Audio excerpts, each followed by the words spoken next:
एक अक्षत, एक बेलपत्र, एक शमी पत्र तुम्हारी उलझन को समाप्त कर दे। मेरी जीजियों, प्रदोष का इंतजार भी मत करा करो कि प्रदोष का दिन आएगा या प्रदोष का दिन आएगा तो हम गला पकड़ रहा है बाबा।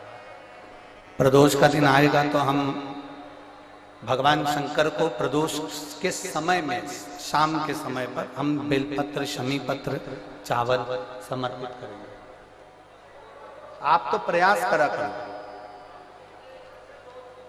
कभी अगर मौका मिल जाए तो प्रदोष काल में, प्रदोष के समय पर एकांतेश्वर शिवलिंग मिल जाए, कहीं एकांत में कोई शंकर भगवान का शिवलिंग मिल जाए, एक बेलपत्र लो, उसके ऊपर एक शमी पत्र रख लो, एक चावल का दाना रख लो, अपने मन की बात बाबा से कहकर श्री शिवाय नमस्तुभ्यम बोलकर शंकर भगवान की अशोक सुंदरी वाली जगह पर स्पर्श कराकर वही शमी पत्र, वही अक्षत का दाना, वही बेलपत्र शंकर भगवान के शिवलिंग पर उसको समर्पित कर दो। समर्पित करते समय ये जो डंडी का मुख है, ये जहां जलाधारी होती है, पानी बहता है, उस ओर डंडी का मुख होना चाहिए। जिधर पानी बह रहा है उधर से करो।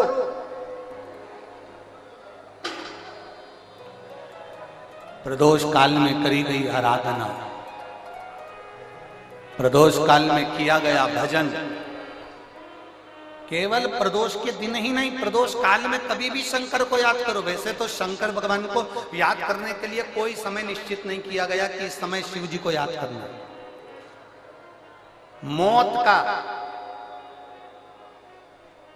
मौत का और महाकाल का आने का समय कभी निश्चित नहीं होता। मौत आने का समय भी निश्चित नहीं होता, कब व्यक्ति की मृत्यु हो जाए, कब प्राण छूट जाए, कब बीपी शुगर कभी गड़बड़ हो जाए, कब किसको कौन सा रोग हो जाए, कब किसी को अटैक आ जाए, कोई समय का भरोसा नहीं है।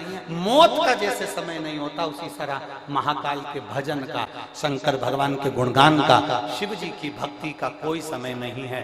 तुम जब पुकारो, मेरा देव अधिदेव महादेव तुम्हारे सामने खड़ा है। तुम जब पुकारो, बोल बम का नारा है, बाबा है सहाय, सारी समस्या का हल एक लोटा जल। तुम जब उसको पुकारोगे तब वो तुम्हारे सामने आकर खड़ा। सूर्य नारायण ने पुकारा, सूर्य नारायण ने पुकारा। अब सूर्य नारायण तो पुकारने में लग गए, बोलने में लग गए। अगस्त ऋषि ने जाकर विंध्य पर्वत से कहा कि तुम अपनी आकृति को छोटा करिए, देवताओं को कष्ट हो रहा है। तब विंध्य पर्वत ने अपनी आकृति छोटी करी। सूर्य देवता भगवान शंकर का साधुवाद करे। शंकर भगवान ने आकर सूर्य नारायण को दर्शन दिया। भगवान देवाधिदेव महादेव ने कहा, सुनो भास्कर देव, सूर्यदेव, तुमने मेरी आराधना प्रदोष के समय पर अपने अश्वों को रोककर मेरी आराधना करी है। भास्कर देव, सूर्यदेव, संसार का कोई मनुष्य प्रदोष के दिन, प्रदोष काल में जब मुझे पुकारेगा, केवल मेरे नाम का उच्चारण कर कर मुझे पुकारेगा, शंकर भगवान कहते हैं उसी क्षण मैं उसके नजदीक में पहुंच जाऊं। उसी क्षण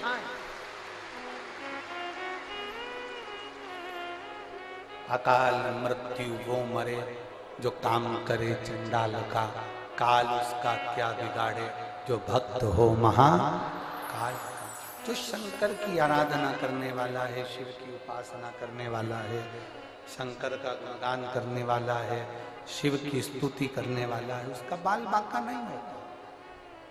जिस दिन आपने भगवान शंकर के पथ पर चलना प्रारंभ कर दिया, जिस दिन आपने भगवान शंकर को एक लोटा जल समर्पित करना प्रारंभ कर दिया, जिस दिन आपने भगवान शिव की अविरल भक्ति को धारण करना प्रारंभ कर दिया, जिस दिन आपने भगवान शंकर के मूल मंत्र चाहे पंचाक्षर हो नमः शिवाय, चाहे षडाक्षर हो ओम नमः शिवाय, या श्री शिवाय नमस्तुभ्यम, किसी भी मंत्र का जाप यदि आप एक लगन से, किसी भी मंत्र का जाप जब आप एक हृदय से, अपने चित्त से, अपने मन से जब करना प्रारंभ कर दोगे तो ये निश्चित है कि तुम उस समय पर अकेले नहीं रहोगे, वो देवता देवाधिदेव महादेव तुम्हारे साथ चल रहे।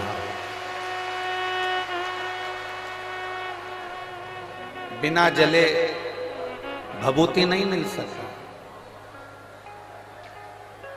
गाय के गोबर को, कंडे को भी जलना पड़ता है तब वो भभूति बन पाता है। लकड़ी को जलना पड़ता है तब वो भभूति बन पाती है। कोई सामग्री को जलना पड़ता है तब जाकर वो भभूति बन पाती है। बिना जले भभूति नहीं मिलती और बिना चले अनुभूति नहीं मिलती। बिना चले आपको अनुभूति का अनुभव नहीं होगा। कई लोग कहते हैं कि हम शंकर भगवान को नहीं मानते, हम शिव जी पर एक लोटा जल नहीं चढ़ाते, हम शंकर भगवान का स्मरण नहीं करते, हम देवी को नहीं मानते, हम देवता को नहीं मानते, हम इसको नहीं मानते, हम राम को नहीं मानते, हम कृष्ण को नहीं मानते। ये दुनिया के लोग हैं जो फालतू की बात कर सकते हैं, क्योंकि उन्होंने अभी इस पथ पर चले नहीं। जिस समय पर एक साधारण मनुष्य इस पथ पर चलना प्रारंभ कर देता है तब उसको मालूम पड़ जाता है कि शंकर का शिव नाम है क्या, श्री शिवाय नमस्तुभ्यम में है क्या, भगवान शंकर की विरल भक्ति में है क्या, भगवान के भजन में है क्या, तब उसको ज्ञात होने लगता है। और तेरी कृपा बिना न हिले एक भी अणु, लेते श्वास तेरी कृपा से तनु तनु, बखान क्या करूं मैं राखों के ढेर का, चपटी भभूत में खजाना कुबेर का, हे गंगाधर मुक्ति द्वार ओमकार तू, भोले ओमकार तू, आयो शरण तिहार शंभु तार तार तू। बिना चले अनुभूति नहीं हो सकती। आप इस पथ पर जब चलेंगे, आप जब शंकर जी के मंदिर जाना प्रारंभ करेंगे, आप जब शिव जी को एक लोटा जल चढ़ाना प्रारंभ करेंगे, आप जब भगवान शंकर का गुणगान करना प्रारंभ करेंगे, आप जब भगवान शिव की अविरल भक्ति को धारण करना प्रारंभ करेंगे, आप जब श्री शिवाय नमस्तुभ्यम मंत्र बोलना प्रारंभ करेंगे, आप जब एक बेलपत्री उठाकर भगवान शंकर पर चढ़ी हुई खाना प्रारंभ करेंगे, तब तुम्हें अनुभव होगा कि इस पथ पर चलने का लाभ क्या होता है, भगवान शंकर की भक्ति का लाभ। शिवलिंग को केवल शिवलिंग मत मानो। भगवान शंकर के शिवलिंग को केवल शिवलिंग मानने की गलती ना करिए। भगवान शंकर के शिवलिंग को केवल शिवलिंग ना समझिए। तुम्हारे घर में जो भगवान शंकर का लिंग विराजमान है, भगवान शंकर का शिवलिंग विराजमान है, उसको केवल शिवलिंग मत समझिए। उसको केवल शिवलिंग समझने का प्रयास ना करिए। भगवान शंकर का अगर शिवलिंग आपके घर में विराजमान है, भगवान शंकर का शिवलिंग आपके घर में शिवालय में विराजमान है, भगवान शंकर का शिवलिंग आपके घर के पास में कोई मंदिर में विराजमान है, भगवान शंकर का शिवलिंग यदि आपके नजदीक में विराजमान है, तो ये समझ लेना कि वो शिवलिंग नहीं है, वो शंकर का केवल शिवलिंग नहीं है। ये समझ लेना कि कोई बड़ा दुनिया का सबसे बड़ा हॉस्पिटल तुम्हारे घर के अंदर और तुम्हारे घर के नजदीक में विराजमान।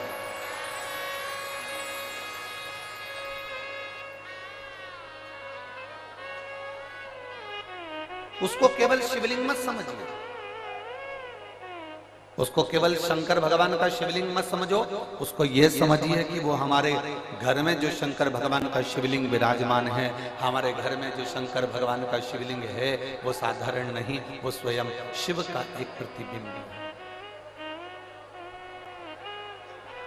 देखिए, आज कथा का विराम दिवस है। हम तो यही कहेंगे, हमने आज तक शिव महापुराण की कथा में जो देखा है, जो हमने अनुभव किया है, वही हम आपको बता रहे हैं कि जैसे मेहमान 15 दिन, 8 दिन, 5 दिन तुम्हारे घर में रहते हैं, वो बच्चों को कुछ नहीं देते, पर मेहमान जब जाने लगते हैं तो अपना पर्स खोलकर अपने घर के बच्चों को जरूर कुछ न कुछ देकर जाते हैं। उसी तरह मेरा देव अधिदेव महादेव कथा का विराम होता है तो कुछ न कुछ देकर जरूर जाते हैं।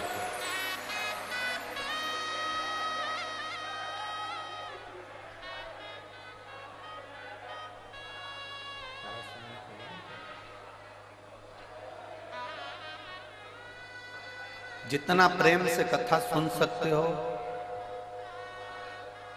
उतना प्रेम से कथा सुनिए। बहुत पूरी रात आप लोगों ने इस कथा का इंतजार किया, पूरी रात हो गई आप लोगों को। जैसे बैठे हो ना, इतनी भी जगह नहीं थी।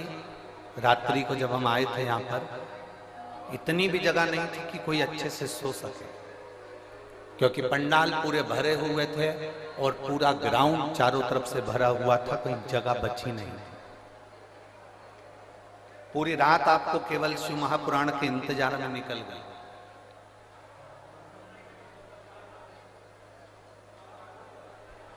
कई वीआईपी सुबेरे सुबेरे आ रहे होंगे और अंदर आने के लिए जिद कर रहे होंगे। हमारा उनसे निवेदन है, आपके चक्कर में इतने लोग जो रात भर से इंतजार कर रहे हैं, उनकी कथा ना रह जाए, उसका स्मरण अपने भीतर रखें। ये जो पूरी रात से इंतजार कर रहे हैं, आपके चक्कर में इनकी कथा ना रह जाए, इसलिए आपको जहां जगह मिले वहां बैठकर सुनो। जिद मत करो कि हमको आगे जाना है या आगे बैठना है या हमें आगे पहुंचना है। जहां मिल जाए, 2.5 घंटे की कथा और है, बड़े प्रेम से सुन लो, और इतने प्रेम से सुन लो कि ये झोली तुम्हारी खाली ना रहे। मेरा भोलेनाथ तुम्हें भर कर पहुंचा जाए। दिल से सुनो।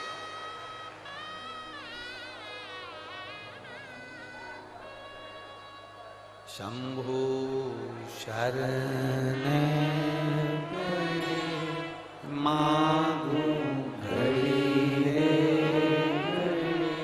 दुख काटो, दया करी दर्शन आपो। शंभु शरण पड़ी मागू घड़ी रे घड़ी दुख काटो, दया करी दर्शन आपो। शिव कथा कर एक केवल शिवलिंग को शिवलिंग ना समझे।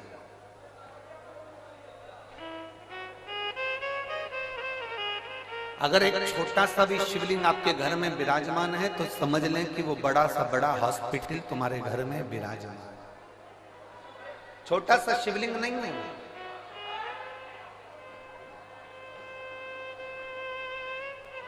वो, बहुत छोटा सा शिवलिंग नहीं, वो आपके घर में देव अधिदेव महादेव स्वयं कालाधिपति विराजमान है। बस उस शंकर को पहचानने के लिए तुम्हारे नेत्र अच्छे चाहिए।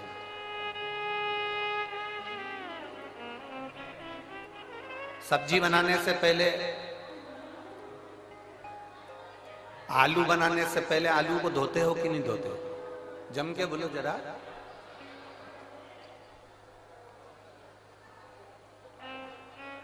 बैंगन बनाने से पहले बैंगन को धोते हो कि नहीं धोते हो? बोलते जाओ जरा जल्दी जल्दी। धोते हो। लौकी बनाने से पहले लौकी को धोते हो कि नहीं धोते हो? धोते हो ना। कपड़ा गंदा हो जाता है तो कपड़े को धोते हो कि नहीं धोते? बोलते जाओ, धोते हो। आलू गंदा हो गया तो आलू को धोया है, लौकी गंदी हो गई तो लौकी को धोया है, कपड़ा गंदा हो गया तो कपड़े को धोया है। इनको धोने के लिए पानी की जरूरत पड़ती है, पर जब ये मन गंदा हो जाता है, इसको धोने के लिए पानी नहीं, सत्संग की जरूरत पड़ती है।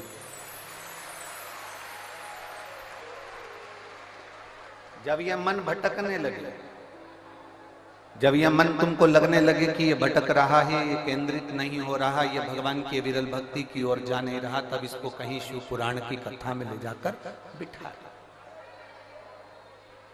तब इस मन को भगवान शंकर की कथा में ले जाकर बिठा दो और मन को भगवान शंकर की विरल भक्ति में डुबाने का प्रयास करो। फिर यह मन भटकेगा नहीं।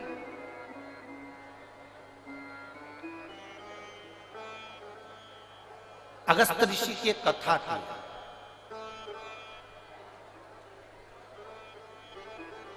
अगस्त ऋषि का एक संवाद आता है कि जिन अगस्त ऋषि को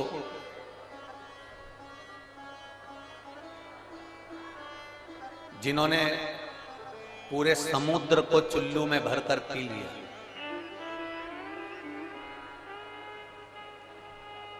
जिन अगस्त बाबा के दरवाजे पर भगवान शंकर माता सती को लेकर कथा सुनने के लिए जाते हैं। रामचरितमानस में अगस्त ऋषि का संवाद आता है, स्कंद पुराण में अगस्त ऋषि का संवाद आता है, शिव महापुराण में अगस्त ऋषि का संवाद आता है, विष्णु पुराण में अगस्त ऋषि का संवाद आता है। जिन अगस्त ऋषि को कुंभज ऋषि भी कहा गया, जिनके दरवाजे पर भगवान शंकर माता सती को ले जाकर कथा सुनवाने के लिए पहुंचते हैं, वो अगस्त ऋषि का जन्म कैसे हुआ?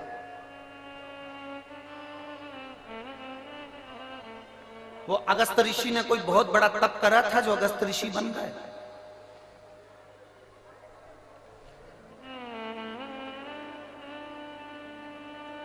वो अगस्त ऋषि ने बहुत बड़ी तपस्या करी थी जो अगस्त ऋषि बन गए?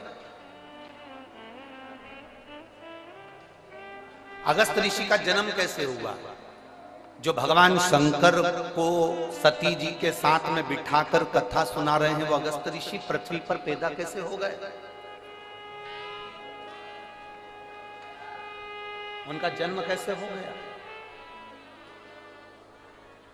ऐसा कौन सा पुण्य अगस्त ऋषि ने कर दिया जो वो भगवान शंकर को कथा सुना रहे हैं? ऐसा कौन सा पुण्य अगस्त ऋषि ने कर दिया, कुंभज ऋषि ने कर दिया जो माता सती को कथा सुना रहे हैं? अगस्त ऋषि ने, कुंभज ऋषि ने ऐसा कौन सा पुण्य कर दिया जो समुद्र को चुल्लू में भरकर पी गए? अगस्त ऋषि, कुंभज ऋषि ने ऐसा कौन सा पुण्य कर दिया जिसके बल पर वो देवताओं के हित के लिए कार्य करने लगे? और जब सारे असुर, सारे राक्षस समुद्र के अंदर छुप जाते हैं तो वो समुद्र के जल को पीकर असुरों को पेट में ही मार देते हैं।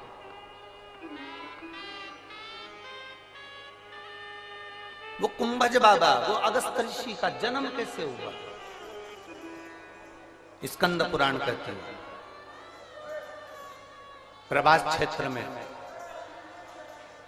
स्कंद पुराण कहती है प्रभास क्षेत्र में एक भगवान शंकर का बड़ा सुंदर शिवालय है जिसका नाम वैश्वानरेश्वर है।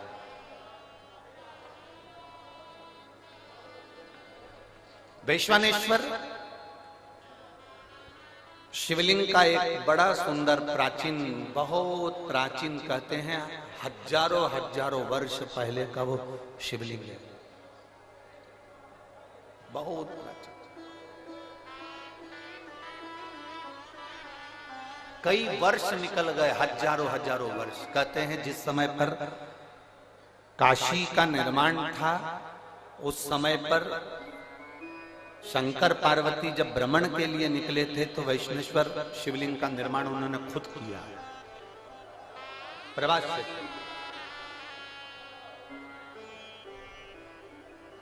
उसी शिवलिंग के मंदिर के गर्भगृह में, उस मंदिर के अंदर एक तोता रहता था, एक मिट्ठू, एक तोता घोंसला बना लिया था। उसकी धर्म पत्नी, वो तोते की धर्म पत्नी, वो मिट्ठू की धर्म पत्नी वो शुक्र की धर्म पत्नी भी उसके साथ में रहती थी, दोनों साथ में।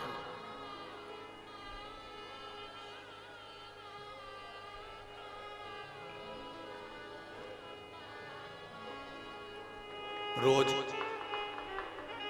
प्रतिदिन वो तोता,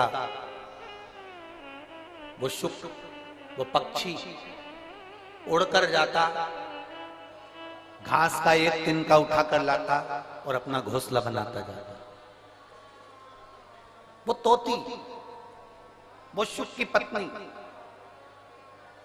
वो भी जाती, घास का एक तिनका उठाकर लाती और अपना घोंसला बनाती रहती। पति पत्नी ने दोनों ने मिलकर घोंसला तैयार करा, घूमते आते जाते, बस वो एक तिनका उठाकर लाते और घोंसला तैयार करते, और घोंसला तैयार करते करते करते करते उस घोंसले में रहना चालू कर दिया उन्होंने। मंदिर में एक घोंसला बना लिया, शंकर के शिवलिंग के उस मंदिर में उन्होंने घोंसला बनाया, और वो पक्षी, वो तोता अपनी पत्नी के साथ में उसमें रह रहा है। अब दोनों घूमने जाते हैं, दोनों आते हैं और वहां बैठ जाते हैं। समय बीता, दोनों के प्राण छूट गए, दोनों मर गए, दोनों के प्राण छूटे। और प्राण छूटने के बाद वो जब तोता तोती मरे, मरने के बाद यम की कैद में जब वो चढ़े, धर्मराज ने उनका निर्णय किया। धर्मराज से किसी ने कहा कि ये तोता तोती मरे हैं, ये पक्षी मरे हैं, ये पक्षी मरे हैं, तो इनका अगला जन्म किसका होगा। इतने में धर्मराज ने कहा कि इन्होंने अपनी पूरी जिंदगी अपना घोंसला बनाने में निकाल दी, अपना घर बनाने में निकाल दी, इसलिए इनको स्वर्ग नहीं मिलेगा, इनको अच्छा जन्म नहीं मिलेगा, इनको नरक फेंक दिया जाएगा। इतनी देर में वहीं से नंदी पर बैठकर मेरे देवाधिदेव महादेव निकल कर जा रहे थे, जो कालाधिपति थे।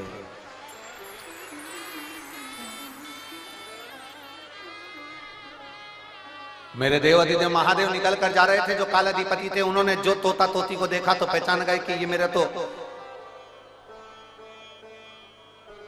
वैष्णवेश्वर, मेरे शिवलिंग के पास में इन्होंने घोंसला बनाया था, और ये मेरे शिवलिंग के आसपास में परिक्रमा करते थे। जब भी उड़कर आते थे, मेरे शंकर के मंदिर में चारों तरफ घूम के फिर अपने घोंसले में जाते थे। मंदिर में आते थे, फिर घूमते थे, फिर घोंसले में जाते थे, फिर घूमते थे, फिर घोंसले में जाते थे। ये पक्षी घूम घूम कर मेरी परिक्रमा करता था। शंकर भगवान ने कहा, यह कोई साधारण पक्षी नहीं है, इसने मेरे शिवलिंग की परिक्रमा करी है, मेरे शिवलिंग के आसपास घूमा है, इसलिए साधारण मनुष्य नहीं बनेगा, ये साधारण जीव नहीं बनेगा, ये नरक का भोग नहीं भोगेगा, ये पृथ्वी पर जाकर एक ब्राह्मण और ब्राह्मणी के रूप में जन्म लेगा, और साधारण जीव ये जन्म नहीं लेगा। और महाराज, इसकी पत्नी का नाम लोपामुद्रा होगा, और ये जो पृथ्वी पर जन्म लेगा ये साधारण मनुष्य नहीं होगा, इसका नाम अगस्त ऋषि होगा। अगस्त ऋषि। अब जरा विचार करिएगा, शंकर भगवान के शिवलिंग के ऊपर चारों तरफ घूम रहा है, तो पक्षी अगस्त ऋषि का जन्म पा लेता है।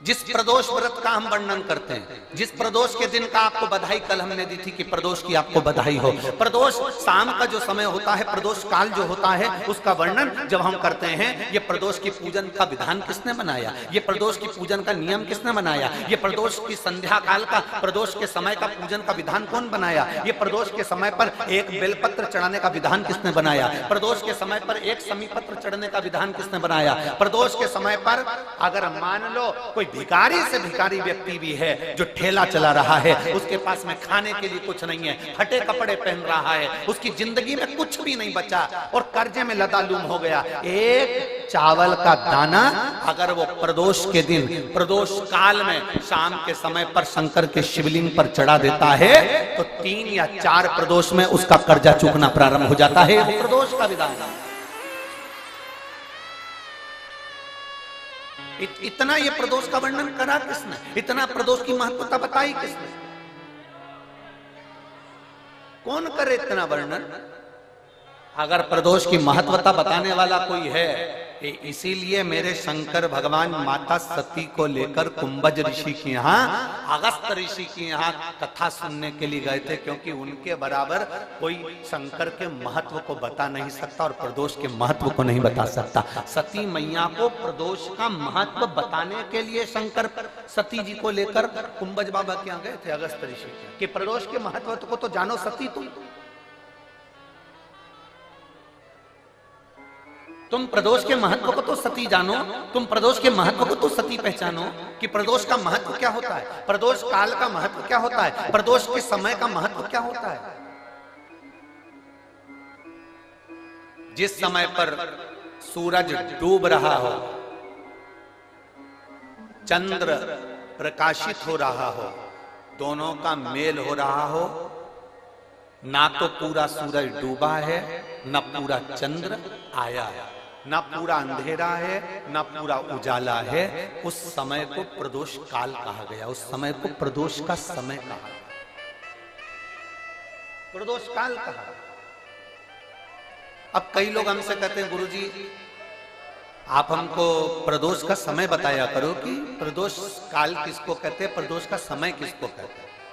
अब एक बात हम आप सबसे कहना चाहते हैं, जितने लोग आस्था चैनल पर सुन रहे हैं, जितने फेसबुक यूट्यूब पर सुन रहे हैं और जितने रेवाड़ी की इस पवित्र धरा पर कथा को सुन रहे हैं, आप सबसे एक बात कहना चाहेंगे, अगर हम समय देखकर बताएं आपको कि शाम को 6 बजे, 6:30 बजे, 6:30 पे लेकर 7:30 के बीच में ये समय है, या 5:30 से लेकर 6:30 तक का ये समय है, या हम तुमको बोल दें कि इतनी बजे ये समय प्रदोष काल का रहेगा या इतनी बजे ये समय रहेगा, तो देखिए कभी कभी ठंड का समय आता है तो दिन जल्दी ढल जाता है, कभी कभी गर्मी का समय रहता है तो दिन बहुत लेट ढलता है। इसलिए समय की गणना से मत चलो, आप तो ये अंदाजा लगाकर रखो कि दिन ढल रहा हो,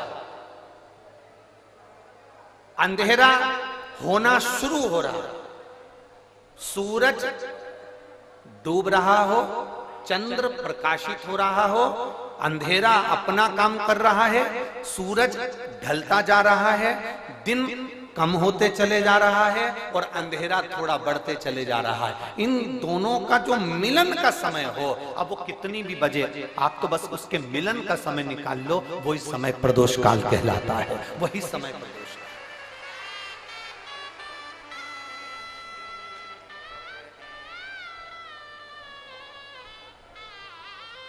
अब प्रदोष काल की पूजन का विधान किसने बनाया? कोई आपसे पूछे तो क्या बताओगे? जम के बोलो जल्दी से, कौन ने बताया था? अगस्त ऋषि। सबसे पहले प्रदोष की पूजन कौन ने करी थी? अब कोई आपसे पूछे तो आपको उत्तर देना है। 12 ज्योतिर्लिंग में से एक ज्योतिर्लिंग है ओमकारेश्वर। कौन सा ज्योतिर्लिंग है? सब बोलो। ओमकारेश्वर। विंध्य नामक पर्वत पर वो ज्योतिर्लिंग विराजमान। एक बार देवऋषि नारद भ्रमण करते करते विंध्य पर्वत पर आ गए। अब नारद जी का तो काम तुमको सबको मालूम ही है ना। नारद जी का काम तो मालूम है ना सबको। क्या काम है उनका? दुनिया के लोग कहते हैं नारद जी का काम है चुगली करने का, पर शिव महापुराण की कथा कहती है नारद जी का काम चुगली करने का नहीं है। नारद जी का काम किसी व्यक्ति को अग्नि प्रज्वलित कर कर, किसी व्यक्ति में आग प्रज्वलित कर कर, किसी व्यक्ति के हृदय को जलाकर भगवान की भक्ति को प्रकट करने की सामर्थ्यता देवऋषि नारद। लोग कहते हैं नारद जी का काम चुगली करने का है, लोग कहते हैं नारद जी का काम निंदा करने का है। निंदा करने का नहीं, निंदा के माध्यम से भगवान की भक्ति प्रकट करना। किसी के अंदर इतनी जलन उत्पन्न कर देना कि वो तप करने बैठ जाए, किसी की इतनी बड़ाई कर देना कि वो भगवान की भक्ति से जुड़ जाए। ये देवऋषि नारद का काम। दुनिया के लोग, दुनिया के कथाकार कहते हैं कि देवऋषि नारद निंदक है, देवऋषि नारद चुगलखोर है, देवऋषि नारद निंदा करते हैं। ये दुनिया के लोगों ने एक पक्ष देखा, अगर दूसरा पक्ष देखते तो मालूम पड़ता कि देवऋषि नारद निंदक नहीं है। देवऋषि नारद जो देवऋषि नारद हैं वो चुगलखोर नहीं है। देवऋषि नारद अपनी वाणी से किसी के अंदर अग्नि उत्पन्न कर कर उसको इतना अंदर से जला देते हैं कि वो भगवान को प्राप्त करने के लिए फिर कुछ ना कुछ प्रयास कर ही लेता है। जब जब देवऋषि नारद ने निंदा करी, जब जब देवऋषि नारद ने चुगली करी, तब तक देवता को प्रकट होना पड़ा।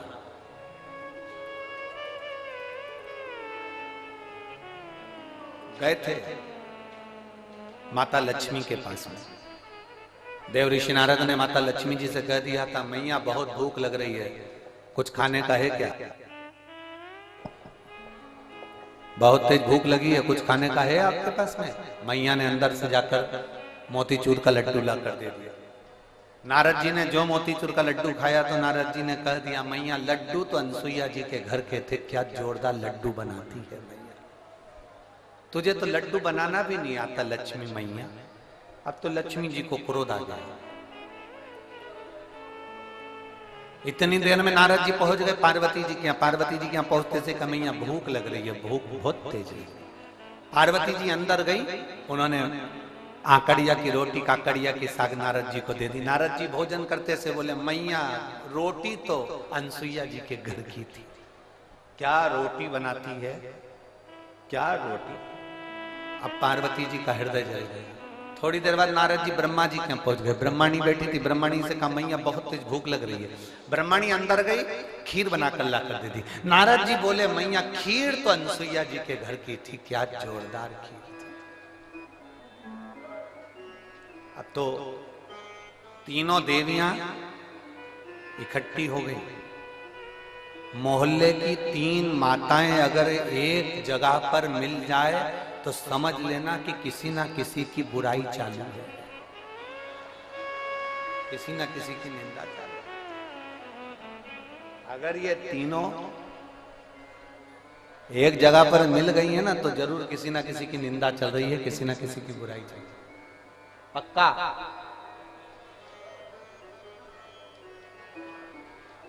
इकट्ठी हो गई। तीनों देवियों ने आपस में विचार करा कि अपन तो परेशान हो गए नारद जी के कारण। अनसुईया अनसुईया अनसुईया अनसुईया, ऐसा क्या अनसुईया में? अपने अपने पतियों को परीक्षा लेने भेज दो। ब्रह्मा विष्णु महेश तीनों परीक्षा लेने के लिए चले। और जैसे ही ब्रह्मा विष्णु महेश परीक्षा लेने के लिए चले, परीक्षा लेने के लिए जैसे ही चल दिए, इतने में तीनों दरवाजे पर पहुंचकर भिक्षा मांग रहे हैं, माता भिक्षाम दे, माता भिक्षाम दे, माता भिक्षाम दे। अनसुईया जी बाहर निकल कर आई। और माता अनसुईया जब बाहर निकल कर आई और माता अनसुईया जी ने जो दर्शन किया, दर्शन करते से ही माता अनसुईया जी ने पूछा, देवताओं आपको क्या चाहिए? तो कि भिक्षा चाहिए। अनसुईया जी अंदर गई, पात्र में थोड़ी सी भिक्षा लेकर आई, अन्न का दान देने लगी। इतने देर में जब अन्न का दान देने लगी, तब उसी समय पर अनसुईया जी जब अन्न का दान दे रही थी, तब तीनों देवताओं ने खड़े होकर कह दिया, हमको भिक्षा ऐसे नहीं चाहिए,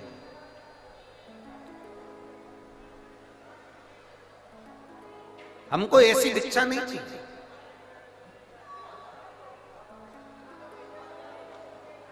हमको ये भिक्षा नहीं, तो तुमको कैसी भिक्षा चाहिए?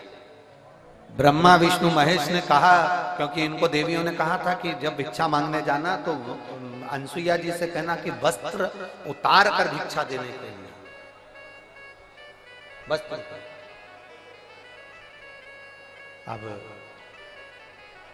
तीनों देवताओं ने कहा, मां भिक्षा तो चाहिए, मां भिक्षा तो चाहिए, पर वस्त्र उतार कर आए। वस्त्र अनसुईया जी बोली कि देवताओं, आप कह रहे हो कि अंदर का स्पीकर बढ़ाओ, अंदर आप कह रही हो कि भिक्षा चाहिए और भिक्षा चाहिए और वो भी वस्त्र उतार कर चाहिए। अनसुईया जी ने कहा, बाबा ऐसी कोई भिक्षा कोई नारी कभी नहीं दे सकती, ये भिक्षा कभी कोई नारी नहीं देगी। नारी अपने वस्त्र उतार कर कैसे भिक्षा देने आएगी? तीनों ने, जो ऋषि का रूप रख कर आए थे, साधु का रूप रख कर आए थे, उन तीनों ने कहा, मां भिक्षा तो हम ऐसे ही लेते हैं, अगर दोगी तो लेंगे, वरना भूखे रह जाएंगे, और अगर हम भूखे रह गए तो उसका दोष तुम्हें लगेगा। अनसुईया जी अंदर गई। नारद जी ने जो तीनों देवियों को अग्नि उत्पन्न करी थी, वो अग्नि आप काम कर गई। अनसुईया जी अंदर जाकर जल लाई। अगर मेरा सात्विक तो पक्का है, मैंने अपने पति की सेवा परमेश्वर मानकर करी है, तो ये तीनों के तीनों बच्चे हो जाए।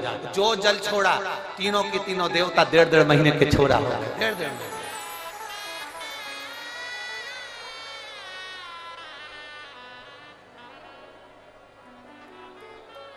अंत ऋषि थे। अनसुईया जी ने विश्वकर्मा जी का ध्यान कर कर चंदन का पलना बनवाया, रेशम की डोरी लगाई, तीनों देवताओं को उसमें विराजमान कर दिया। तीनों देवताओं को उसमें विराजमान कर दिया।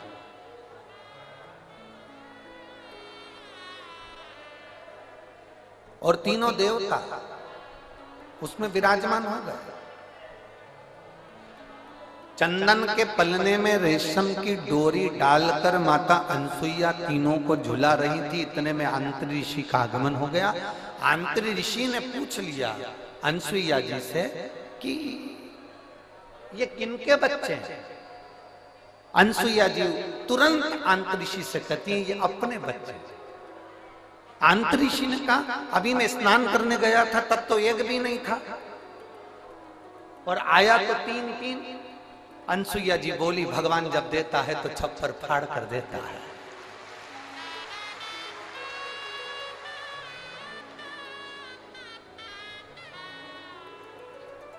और माता अनसुईया ने डाल दिया पालना, बन कर के झूल रहे 3 देवता।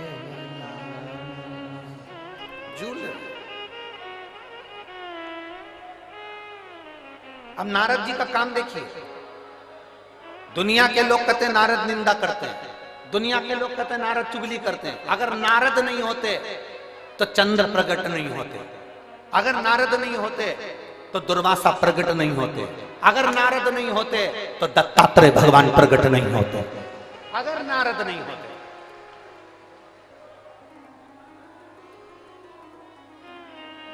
नारद जी चले, लक्ष्मी जी के पास में पहुंचे। मैया आज बड़ी बेचैन दिख रही हो। लक्ष्मी जी बोली, क्या बताएं, हुआ क्या? अपने पति को भेजा था अनसुईया जी की परीक्षा लेने के लिए, पर पते नहीं है उनके, आज बहुत दिन हो गए, दिखे नहीं मेरे को। नारद जी बोले, वो तो पलने में झूल रहे हैं।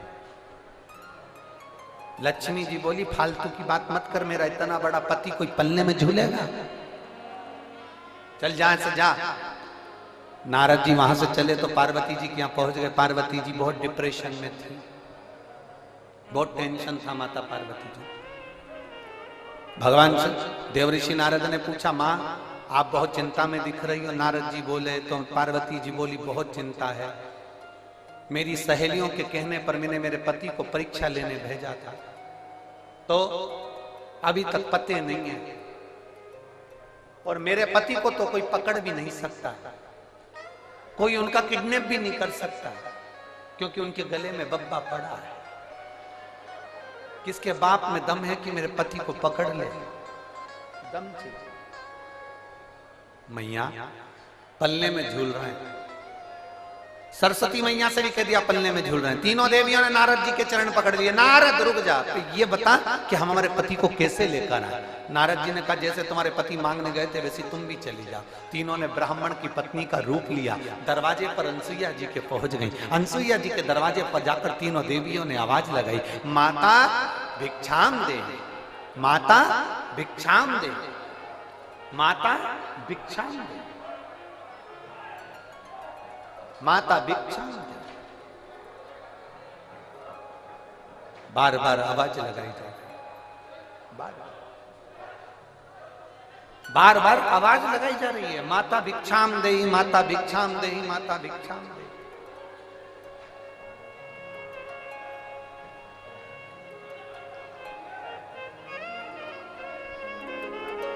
बार बार आवाज लगाई। और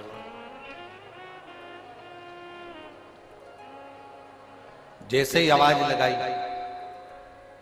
पार्वती मैया निकल, अनसुईया मैया निकल कर बाहर आई। जो अनसुईया मैया निकल कर बाहर आती इतने में अंतरीषी ने आवाज लगाई, अनसुईया कहां जा रही हो? अनसुईया रुक गई। दरवाजा बंद है, तीनों देवियां बाहर।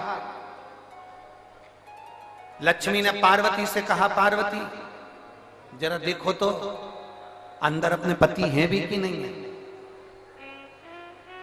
पार्वती जी ने सरस्वती से कहा तुम अंदर झांक कर देखो पति अंदर है कि नहीं है। सरस्वती मैया दरवाजे में एक छोटी सी सरंग थी, पतली सी सरंग। उस सरंग में से सरस्वती अंदर झांक कर देख रही थी। इतने में पीछे से देव ऋषि नारद जी आकर बोले, मैया तुम दूसरे के घर में झांकी हो ना, आज से पृथ्वी पर जितनी माता है ना इनकी भी आदत बदल जाएगी। ये जब भी कपड़ा सुखाने ऊपर जाएगी तो पड़ोसी की छत जरूर ढाक के आएगी।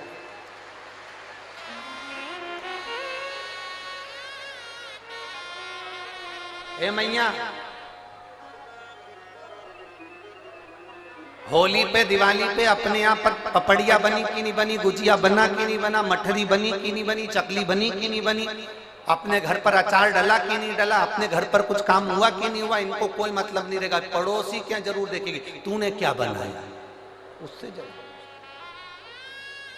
दिवाली पर अपने यहाँ रंगोली डली कि नहीं डली से मतलब नहीं है, पर पड़ोसी की यहाँ रंगोली जरूर देखेगी उसने कौन सी बनी।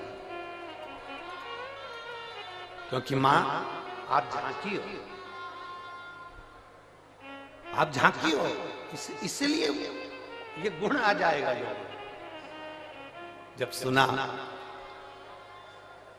थोड़ी देर बाद माता अनसुईया जी ने दरवाजा खोला। जैसे दरवाजा खोला तीनों देवियां चरणों में पड़ गई। तीनों देवियां। अंतरीषि ने अनसुईया जी से पूछा ये कौन है? अनसुईया जी बोली ये अपनी बहुएं हैं। आंतरी ऋषि बोले बेटे इत्ते से बहु साथ साथ हाथ। इतने में तुरंत अनसुईया जी ने तीनों से कहा तुम्हारे ससुर जी हैं, पांव पड़ो, पांव पड़ो जल्दी से। तीनों देवियों ने आंतरी ऋषि के चरण छुए। आंतरी ऋषि ने अनसुईया जी का हाथ पकड़ा और एक कोने में ले जाकर पूछा अनसुईया पागल हो गई है? बेटे इत्ते से और बहू लिया साथ साथ हाथ की, तुझमें अक्ल वकल नहीं है क्या? बिल्कुल भी। इतने से बच्चे की कोई शादी करते हैं जो इतनी बड़ी बड़ी बहुएं लेकर आ गई। इतने में अनसुईया जी बोली अपने पति से स्वामी आजकल की बहुएं कमाता हुआ पति मिल जाता है लेकर के अलग हो जाती हैं। हमने कैसे पाल पोस कर बड़ा करा हम जानती हैं, अब बड़ा करेगी तब मालूम पड़ेगा, ले जा।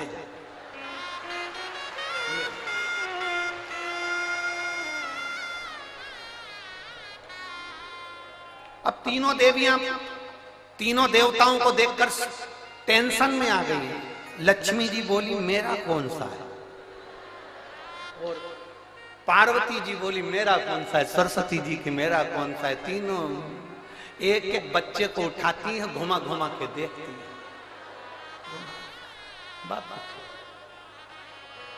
हर माल 2 रुपया, जिसका जो अंश है उठा लो।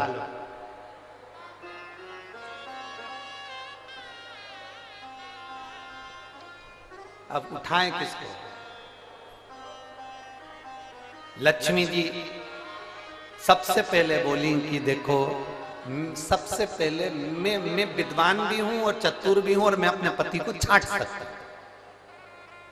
जो ज्यादा विद्वान होता है, जो ज्यादा चतुर होता है, सब्जी के ठेले पे वही सड़ी हुई भिंडी लेके आता है।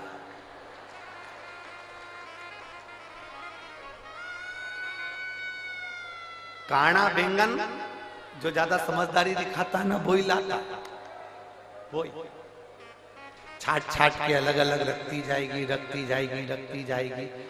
सब्जी वाला इससे ज्यादा चतुर होता है, उसने कर रख ले, तू अलग छाट छाट के रख। इसने जैसी अलग छाट के रखा, थैली में भरा, भरने के बाद थैली इधर बाजू में रख दी और जो सड़ा हुआ था उसकी थैली उसके हाथ में टिका दी।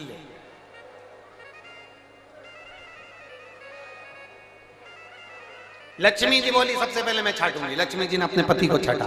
जो छाटने बैठी लक्ष्मी जी, तो भगवान ब्रह्मा जी को उन्होंने अपनी गोदी में उठा लिया और ब्रह्मा जी को गोदी में उठाकर बोली ये मेरे पति हैं। उनको जो हाथ में लिया, इतनी देर में तो अनसुईया जी को हंसी आ गई। अनसुईया जी को हंसी आई, उन्होंने कहा रुको, इन तीनों को वापिस सुलाओ। जमीन पर सुलाया। अनसुईया जी ने हाथ में जल लिया, अगर मेरा पतिव्रता धर्म प्रबल है, मेरा सातित्व पक्का है, तो मैं जल छोड़ती हूँ, ये तीनों के तीनों बड़े हो जाएं। तीनों बड़े हुए, उन्हीं के अंश अवतार चंद्र, दुर्वासा और दत्तात्रेय भगवान प्रकट।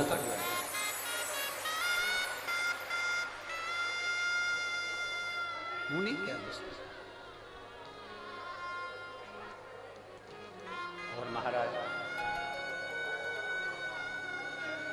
दुनिया के लोग कहते हैं कि देव ऋषि नारद चुगली करते हैं, देव ऋषि नारद निंदा करते हैं, देव ऋषि नारद बुराई करते हैं। नहीं, देव ऋषि नारद देवता को प्रकट करने के लिए, भक्ति को प्रकट करने का कार्य करते हैं, और वो देव ऋषि नारद ने किया।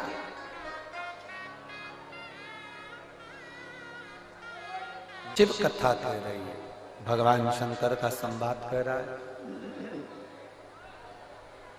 शिव महापुराण की कथा कह रही है। देवऋषि नारद विंध्य पर्वत के पास में जाकर कहते हैं, विंध्य तुझ में और सुमेरु पर्वत में बहुत अंतर है। विंध्य तू इतना विशाल नहीं है जितना सुमेरु पर्वत विशाल है।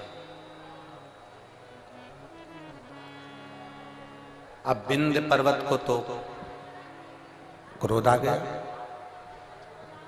जब विंध्य पर्वत को क्रोध आया तो विंध्य पर्वत ने विचार करा कि अब कुछ भी हो जाए, मुझे इतना ऊंचा बनना है, इतना ऊंचा बनना है कि देवता तक मेरा पर्वत की श्रृंखला पहुंच जाए।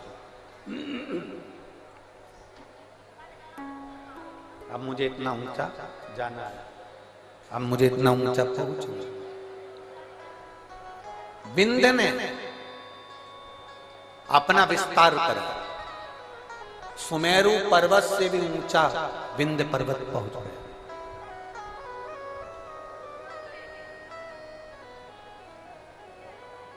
सूर्य के अश्व चलते चलते थोड़ा अंधेरा हो रहा था। सूर्य अपना प्रकाश कम कर रहे थे और उस समय पर जाकर सूर्य के अश्व को विंध्य पर्वत के घोड़ों ने, विंध्य पर्वत के शिखर ने सूर्य के घोड़ों को रोक दिया, अश्व को रोक दिया। बहुत सावधानी से सुनना, यह कथा अभी तक हमारे मुखाग्रविंद पर कभी नहीं आई, परंतु ये प्रदोष की सबसे पहली पूजन, प्रदोष काल में सबसे पहली पूजन प्रदोष की कौन ने करी थी और कब करी गई थी, वो कथा चल रही। यदि कोई आपसे पूछेगा तो आप भी बता सकते हो कि हमने ये कथा ऐसे ऐसे प्रदोष की श्रवण करी।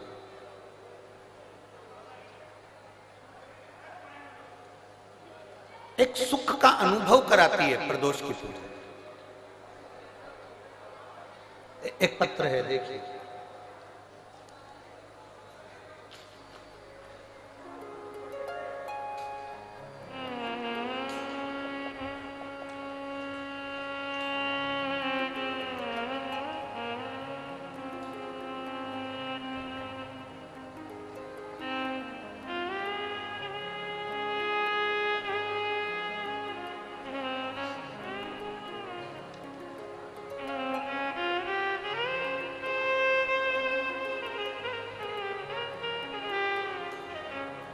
मेरा नाम अंशु,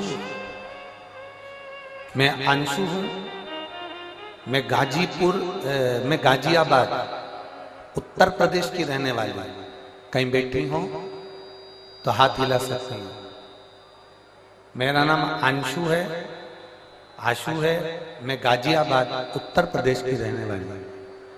कहीं बैठी हो तो हाथ हिला सकते हैं। उत्तर प्रदेश गाजियाबाद से आई हूं।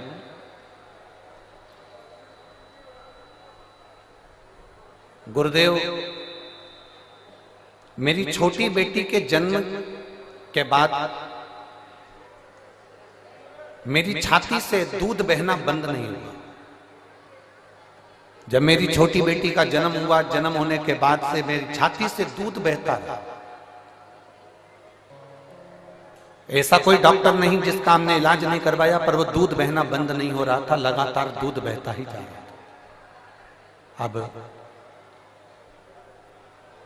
1 महीना, 2 महीना, 4 महीना, 6 महीना, 8 महीना, 10 महीना इंतजार करा, पर दूध बहना बंद ही नहीं हुआ।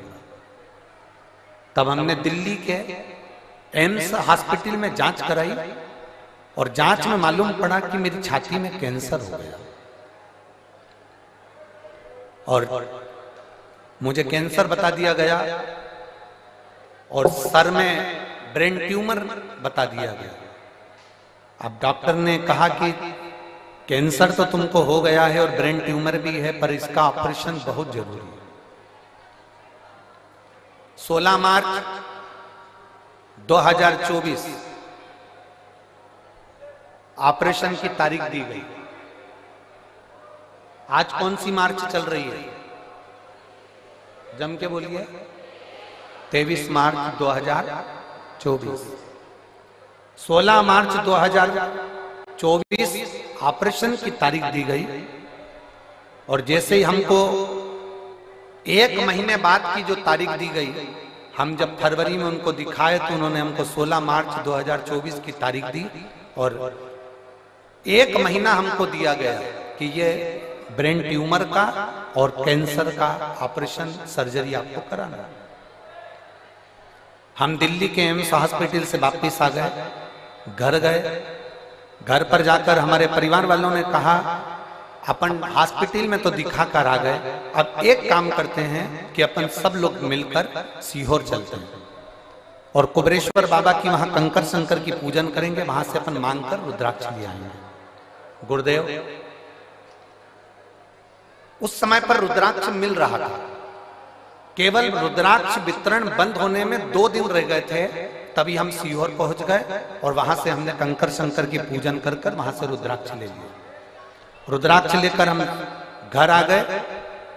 20 दिन लगातार उस रुद्राक्ष को पानी में गलाया, शिवजी को चढ़ाया और उस पानी को पीना प्रारंभ करा। एक बेलपत्री शंकर जी को चढ़ी हुई खाना प्रारंभ किया। शंकर जी के मंदिर में झाड़ू पोछा लगाना प्रारंभ किया। दूसरी बार हम एम्स के हॉस्पिटल में 16 मार्च के दिन ऑपरेशन के लिए हम दिल्ली पहुंच गए। हम दिल्ली जब 16 मार्च के दिन ऑपरेशन के लिए गए, हमारी वापिस जांचें प्रारंभ हुई और जांच प्रारंभ होते से हमने बाबा से बस प्रार्थना करी थी, बाबा अगर मेरी रिपोर्ट नील आ जाएगी ना, मेरा ऑपरेशन नहीं होगा ना, तो जहां भी तेरी कथा होगी मैं वहां पहुंच जाऊंगी। बाबा की ऐसी कृपा हुई गुरुदेव। हम एम्स हॉस्पिटल में पहुंचे 16 मार्च के दिन। एम्स हॉस्पिटल में हमें ऑपरेशन की तारीख दी गई और हम जांच कराने के लिए जैसे ही अंदर गए, डॉक्टर ने हमारी रिपोर्ट देखकर आश्चर्य में पड़ गया कि तुम्हारा कैंसर तुम्हारे शरीर में नहीं है और तुम्हारा कैंसर समाप्त हो चुका है। मैं बाबा को नमन करने के लिए यहाँ पर आई हूँ। मेरे बाबा ने मुझे बचा लिया और मेरे शरीर में कैंसर नहीं निकला।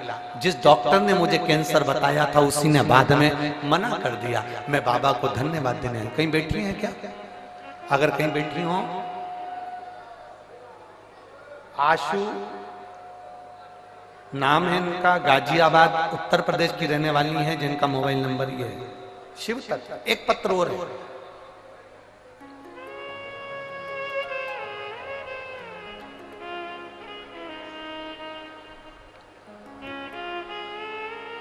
प्रियंका,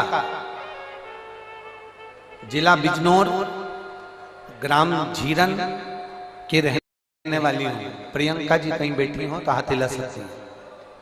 प्रियंका, मेरा नाम प्रियंका है, मैं जिला बिजनौर ग्राम जीरन की रहने वाली हूं। कहीं बैठी हो तो हाथ हिलाइए। आप ही हैं? श्री शिवाय नमस्ते। मेरा पुत्र यथार्थ, जिसकी उम्र 7.5 वर्ष का है, आया हुआ है क्या बेटा? आया? लिया लिया लिया।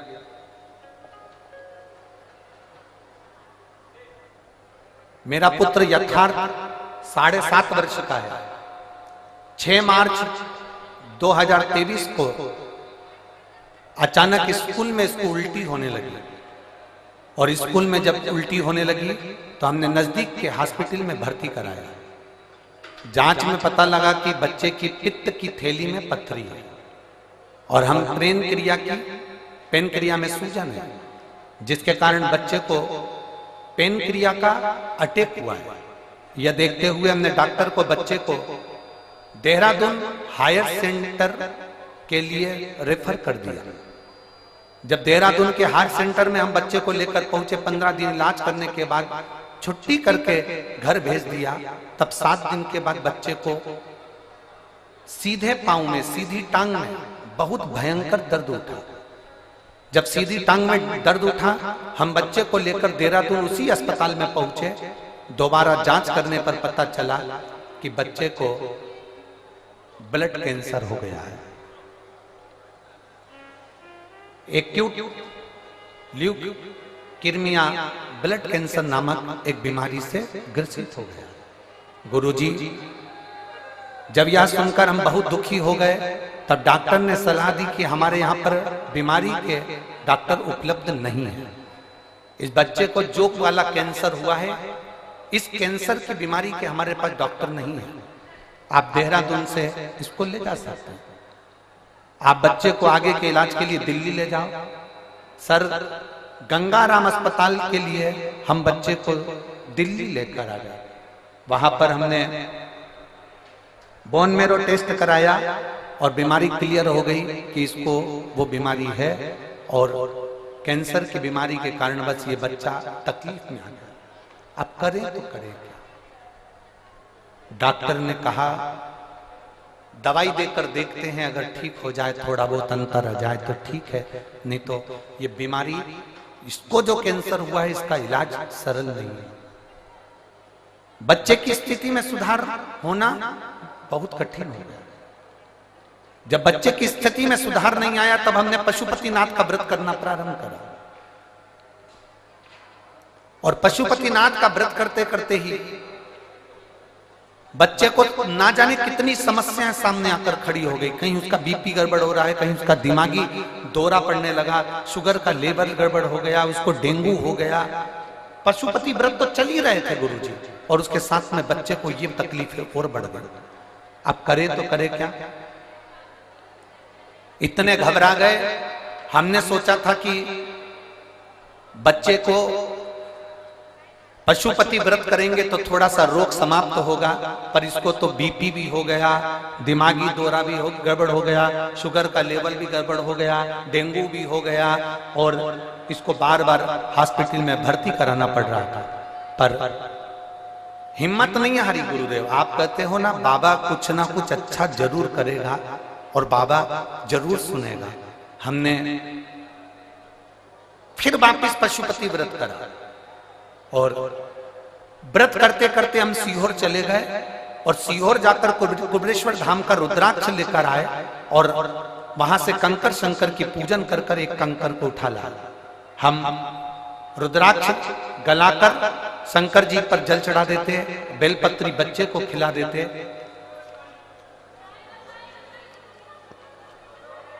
बाबा को उस बच्चे को खिला देते और ऐसी कृपा बाबा की हुई कि अब बच्चे को आराम लगना प्रारंभ हुआ और मेरा बच्चा ठीक होना प्रारंभ हुआ।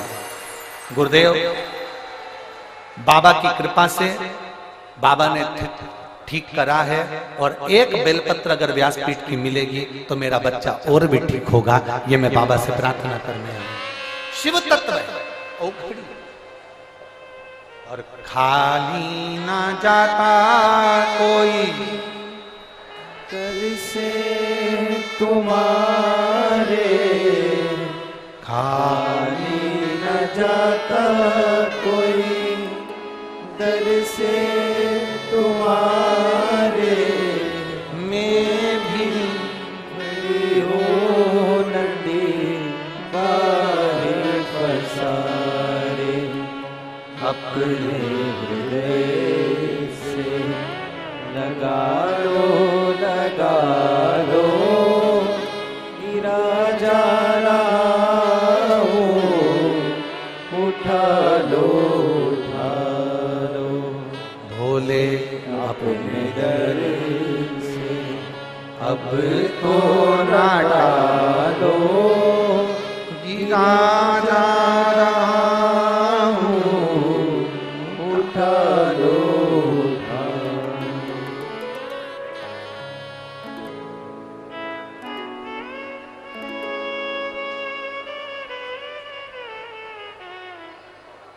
एक पत्र और बड़ा अच्छा है। शहर चरखी, दादरी, जिला दादरी, हरियाणा।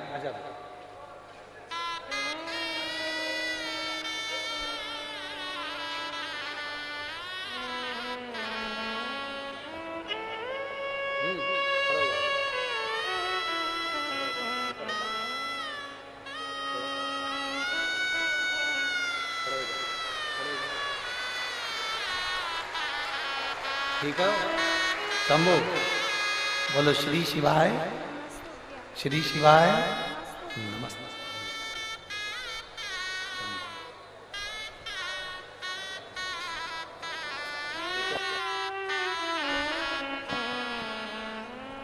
पहले से आराम है।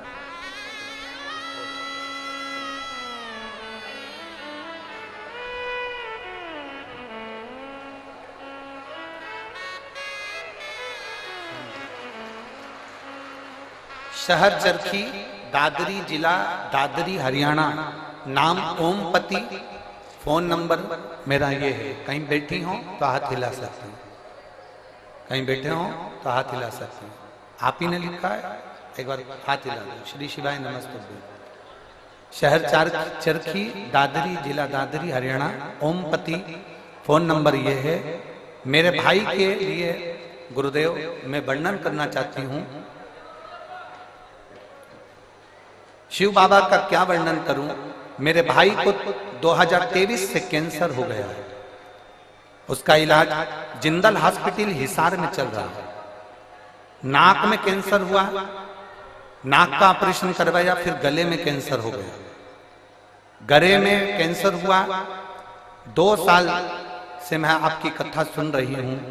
मैंने मेरे भाई से कहा कि अगर डबल से कैंसर हो रहा है तो तू सीहोर जा, रुद्राक्ष ला और उस रुद्राक्ष को पानी में गलाकर शिव जी को चढ़ाकर पीना प्रारंभ कर। मैं मेरे भाई की तरफ से यहाँ पर दंडवत करने के लिए, प्रणाम करने के लिए आई हूँ, कथा सुनने के लिए आई हूँ। हम लोग रुद्राक्ष लेने के लिए सीहोर चले गए और वहां से रुद्राक्ष लेकर आए।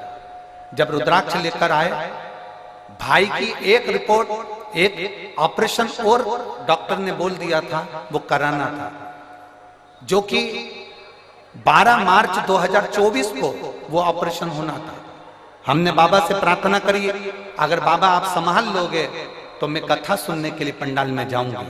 मेरे भाई की जब दूसरी रिपोर्ट हमने जब जिंदल हॉस्पिटल में दिखाया तो 12 मार्च के दिन रिपोर्ट में आया कि इसकी सारी रिपोर्ट नील है और ये बालक अब ठीक हो गया है, इसका कैंसर समाप्ति की। एक बार हाथ हिला दो बहन, बधाई। इसके लिए एक बेलपत्र ले जाओ, आजा आजा, एक बेलपत्र इसके लिए ले जाओ। शिव है वो घड़ी है, और खाली ना जाता कोई दर से तुम्हारे, खाली न जाता कोई दर से तुम्हारे, मैं भी खड़ी हूँ नन्ही बाहें पसारे, अपने हृदय से लगा लगा लो, गिरा जा रहा हो, उठा लो, भोले अपने दर से अब तो न टालो, गिरा जा रहा हो, उठा लो। एक शिव भक्ति को जगाइए।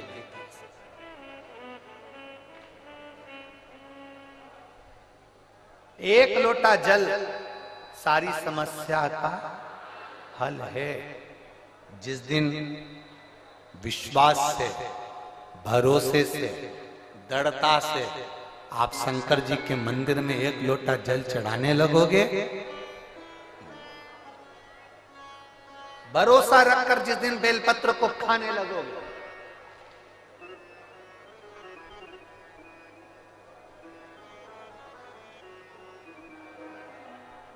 जिस दिन बेलपत्र को खाने लगोगे, भरोसा रखकर जिस दिन भगवान शंकर की भक्ति में तुम डूबने लगोगे, उस दिन तुम्हारी जिंदगी की सारी बीमारी, सारा दुख, सारी तकलीफ मेरे काल अधिपति महाकाल राजा की। तुम्हारे जीवन का सारा दुख वो काल अधिपति महाकाल मेरे कुबेर भंडारी, मेरे कुबेरेश्वर महादेव का हो। एक निवेदन हम जरूर करेंगे, कभी मौका लगे, कभी मौका लगे, इस पंडाल में बोलकर जाना बाबा से कि बाबा मुझे ऐसा धन देना कि एक बार मैं भी कुबेरेश्वर धाम सीहोर आ सकूं और तेरे धाम में आकर कथा सुन सकूं, कंकर शंकर की पूजन कर सकूं, वहां का रुद्राक्ष ले सकूं, कभी कभी। और जरूरी नहीं है कि वहां का रुद्राक्ष केवल बीमारी के लिए काम आता है ना, कभी जिंदगी में कुबेरेश्वर धाम जाना और रुद्राक्ष मांग कर लेकर आना। और हम तो कहेंगे जितने कथा सुनने वाले हैं सारे श्रोताओं से निवेदन करेंगे, लाल धागे में उस रुद्राक्ष को अपने गले में धारण कर कर रखो, जिंदगी में कभी हार नहीं होगी, आगे बढ़ते ही जाओ। चाहे महिला हो चाहे पुरुष हो, चाहे महिला हो चाहे पुरुष हो, गले में रुद्राक्ष होना जरूरी है, पहनो। कई लोग कहते हैं हम तुलसी की माला पहनते हैं, रुद्राक्ष पहन सकते, क्यों नहीं? किसने मना करा? कौन से शास्त्र में लिखा है, कौन सी वेद में लिखा है, कौन से पुराण में लिखा है कि तुलसी को पहनने वाले रुद्राक्ष नहीं पहन सकते, या रुद्राक्ष को पहनने वाले तुलसी नहीं पहन सकते?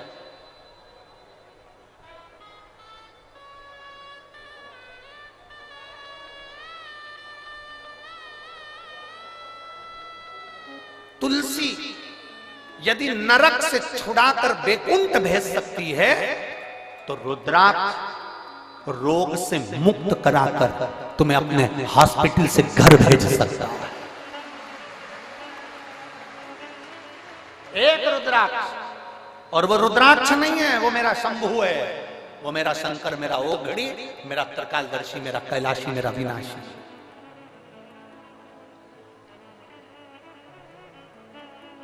कई लोग कहते हैं गुरुजी अभी अभी आपके यहाँ पर रुद्राक्ष उत्सव हुआ, अभी आपके यहाँ पर 26 तारीख को सुबह 10 बजे महादेव की होली है, आप हमेशा भक्तों को वहां बुलाते रहते हैं। हमारा तो निवेदन है किसी बहाने से आओ, चाहे तुम 26 तारीख को होली खेलने के बहाने आओ, चाहे तुम रुद्राक्ष उत्सव के बहाने आओ और मेरे बाबा के दरवाजे पर एक बार आकर तो देखो, 3 महीने में झोला खाली नहीं करना पड़ेगा, वापिस आना पड़ेगा।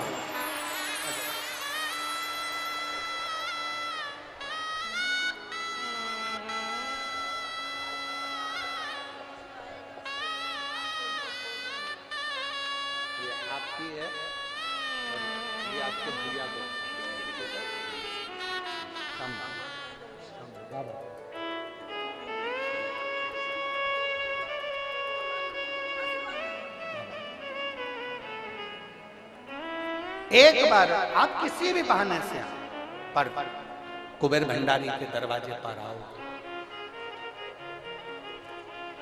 अगस्त बाबा तो काशी में निवास कर रहे हैं, देवऋषि नारद ने लगा दिया, विंध्याचल पर्वत ने अपनी आकृति बढ़ाई, सुमेरु से ऊंचा होने के लिए सूर्य नारायण भगवान का रथ रुक गया, दिन ढल रहा था, अंधेरा हो रहा था, उसी समय पर सूर्य के रथ रुक गया। समझ में नहीं आ रहा सूर्य देवता को करूं क्या। वो प्रदोष काल था, वो प्रदोष का समय था, वो प्रदोष की घड़ी थी, वो प्रदोष का पल था, जिस समय पर सूर्य ढल रहा था और रात्रि हो रही थी। दोनों का मिलन होते समय अश्व रुक गए। विंध्य पर्वत ने सूर्य के अश्वों को रोक दिया, आगे नहीं बढ़ पा रहे थे। सूर्य करे क्या? तब सूर्य देवता ने एक बच्चे का रूप रख लिया।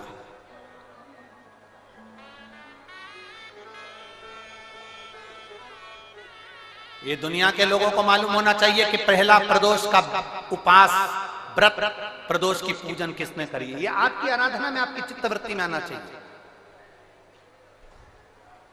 कि प्रदोष के दिन एक चावल का दाना चढ़ाने वाला कभी गरीब नहीं हो सकता, कभी भिखारी नहीं हो सकता, कभी दरिद्र नहीं हो सकता। जब तक मालूम नहीं हो ना, तब तक आप भटको। और जिस दिन तुम्हारा विश्वास शिव महापुराण पर हो जाए ना, जिस दिन तुम्हारा विश्वास शंकर जी की कथा पर हो जाए, और इतनी लाखों की संख्या में आप लोग आए हो, लाखों की संख्या में आप लोग आए हो, और करोड़ों की संख्या में लोग टीवी पर कथा सुन रहे हैं, करोड़ों की संख्या में, देश और विदेश में। एक निवेदन करूंगा, पूरे जितने चैनल वाले कथा सुन रहे हैं और जितने यहां कथा सुन रहे हैं,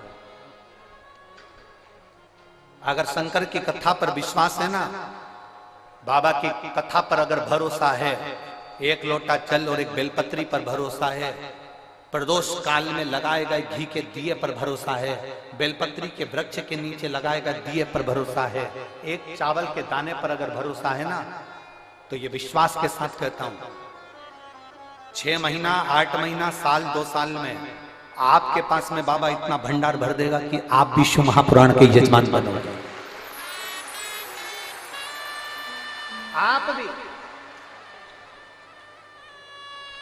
ये शिवपुराण का हम सुनील जी को धन्यवाद दे रहे थे कल भी, कि सुनील जी, और सुनील जी कह रहे थे गुरु जी ऐसा आशीर्वाद दे दो कि हर साल 2 साल में कथा करवाते रहे। हमने सुनील जी से कहा, सुनील जी शंकर भगवान की कथा का सबसे बड़ा एक फल है और एक नियम है कि जो इस कथा को करवा लेता है ना, वो लाइन लगाकर फिर खड़ा हो जाता है कि एक कथा हमें वापिस मिले। ये नियम है इस कथा।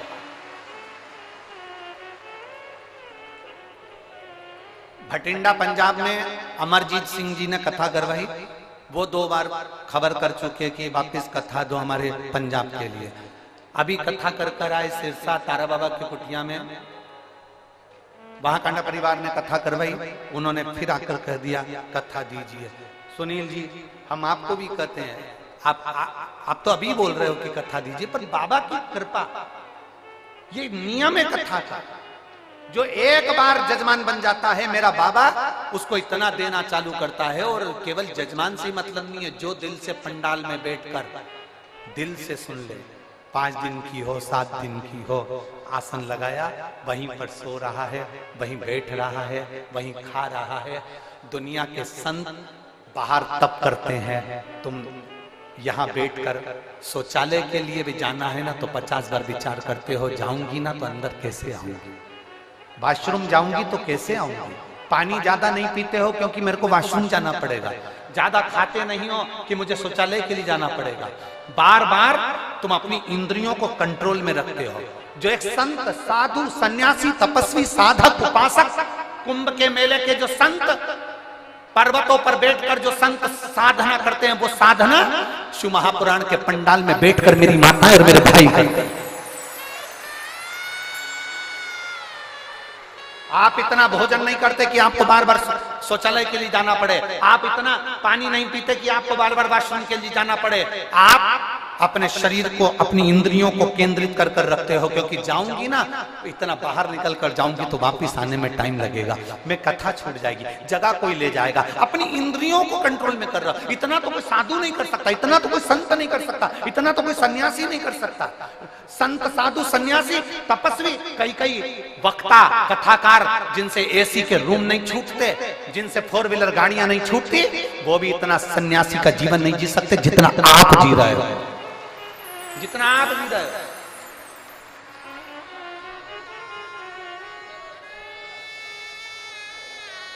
एक संत का भाव है आपका। गर्मी लग रही है, टेंट हिल रहा है, हवा चल रही है, टेंट उखड़ रहा है, पाइप गिर रहे हैं, कहीं कुछ प्रॉब्लम चल रही है, और उस बीच में तुम्हारा विश्वास, 5 दिन के लिए रेवाड़ी आई हूं, मेरे बाबा के भरोसे आई हूं, मेरा बाबा तेरे दरवाजे पर मैं आई हूं ना मेरे कुबेर भंडारी, तो मेरे दरवाजे पर तू भी आएगा, ये मेरा विश्वास लेकर आए, ये मेरा विश्वास। और हो भरोसा दृढ़,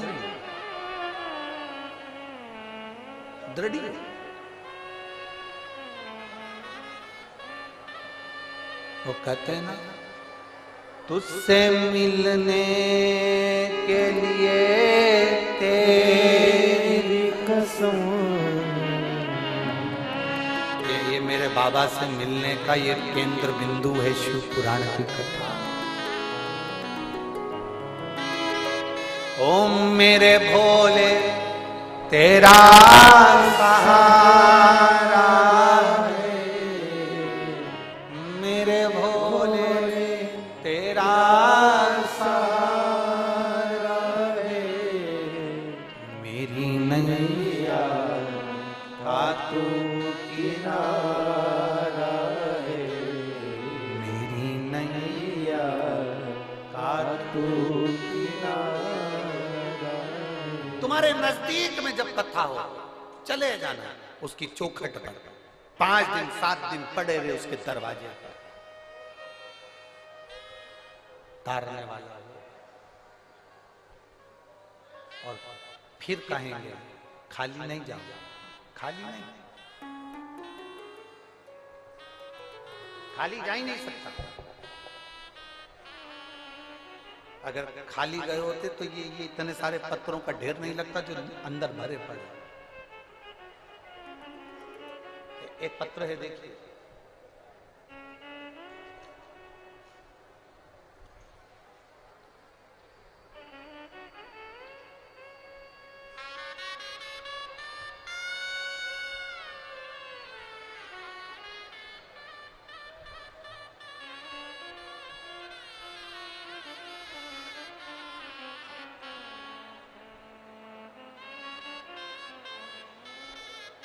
विष्णु कुमार मिसोदिया, मैं धोबी समाज से हूं,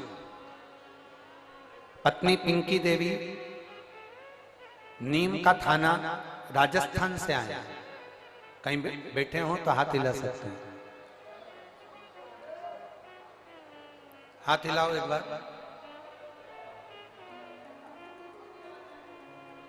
कहीं बैठे हो तो हाथ हिला सकते हैं, दिख गए? ऐसा हाथ हिला तो दिख जाओ। हाँ ठीक है, दिख गया, दिख गया, ठीक है, वो वाले पंडाल में, हाँ दिख गए, ठीक है। मैं विष्णु कुमार सिसोदिया, धोबी समाज से हूँ, पत्नी पिंकी देवी, नीम का थाना, राजस्थान से हूँ। बाबा के 1 लोटे जल का मैं क्या वर्णन करूं। मेरा बेटा 7 साल से सरकारी नौकरी की तैयारी कर रहा था। 7 साल से उसका एग्जाम ना क्लियर हुआ, ना वो आगे बढ़ा। बेटा आखिरी में निराश हो गया।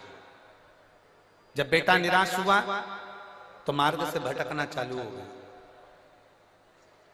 तब मैंने अपने बच्चे से कहा कि तू सीहोर वाला महाराज कथा कहता है, आस्था चैनल पर आती है, उसकी कथा सुना कर। मेरा बेटा कहता है ऐसे तो ढेर सारे महाराज आते हैं कथा कहने वाले, महाराजों का तो काम ही है कथा कहना, उनकी कथा से क्या करना, तू कथा तो सुन। मेरे बेटे ने पहली बार कथा सुनना प्रारंभ करा, 7 साल से एग्जाम दे रहा है पर किसी में क्लियर नहीं हुआ। तब मेरे बेटे ने आपकी कथा पर भरोसा कर कर शंकर जी के मंदिर में 1 लोटा जल चढ़ाना प्रारंभ करा। जो मंदिर में फूल पत्ती रहते थे उससे मंदिर के भगवान शंकर का श्रृंगार करना प्रारंभ करा। आज मैं बाबा को धन्यवाद देने के लिए आई हूं, जिस बेटे का विश्वास कभी देवता के प्रति नहीं था, आज आपको इतना मानता है, क्योंकि उसका दिल्ली पुलिस में उसका सिलेक्शन हो गया और बाबा की कृपा से उसका ज्वाइनिंग लेटर आ गया। मैं बाबा को यहां धन्यवाद देने के लिए आया। बधाई बहन आपको, एक बार हाथ हिला दो ऐसा, श्री शिवाय नमस्ते। ठीक है बैठिए, बधाई। शिव तत्व है, लोग हिम्मत हारते हैं।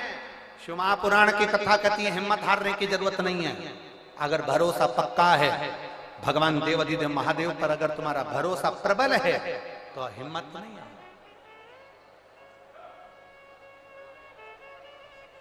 क्यों हिम्मत?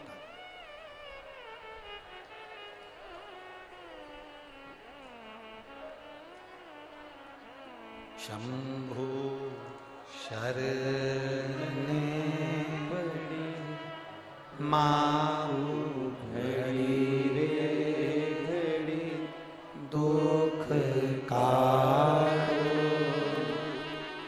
दया करी दर्शन आपो।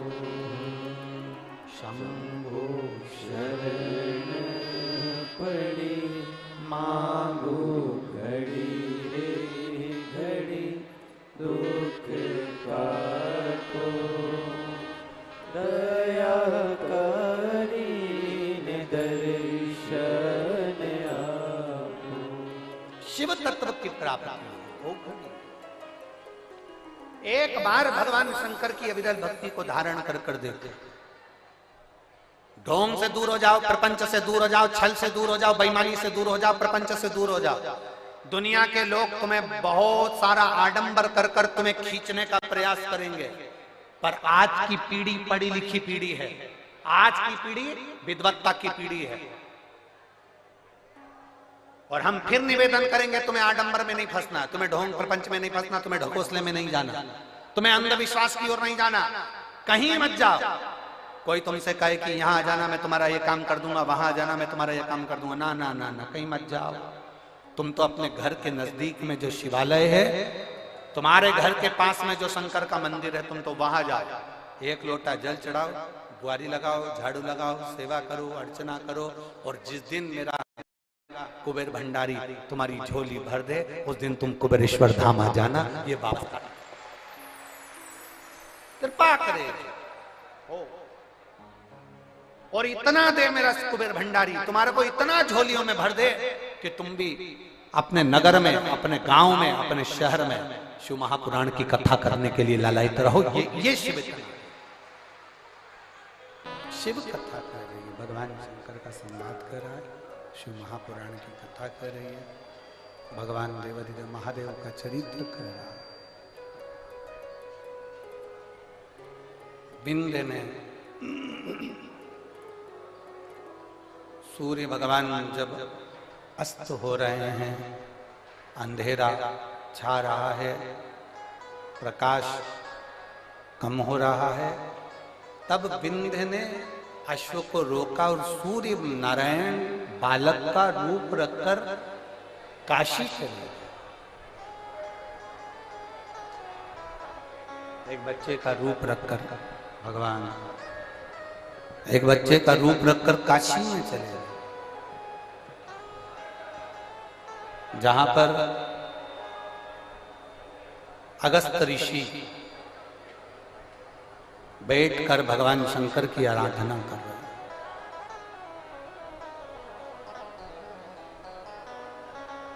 जिस जगह पर अगस्त ऋषि बैठकर भगवान शंकर की आराधना कर रहे हैं, अगस्त ऋषि ने भगवान शिव का शिवलिंग का निर्माण किया। भगवान शंकर के शिवलिंग का निर्माण अगस्त ऋषि करते हैं। वहीं पर पहुंच जाते हैं सूर्य नारायण भगवान, निवेदन करते हैं, प्रार्थना विनती, आप कृपा करिए। अगस्त बामा ने पूछा कि तुम कौन हो? भास्कर देव सूर्य नारायण बच्चे का रूप रखे हुए थे, तो वो अपने असली स्वरूप में प्रकट होकर कहते हैं मैं सूर्य नारायण।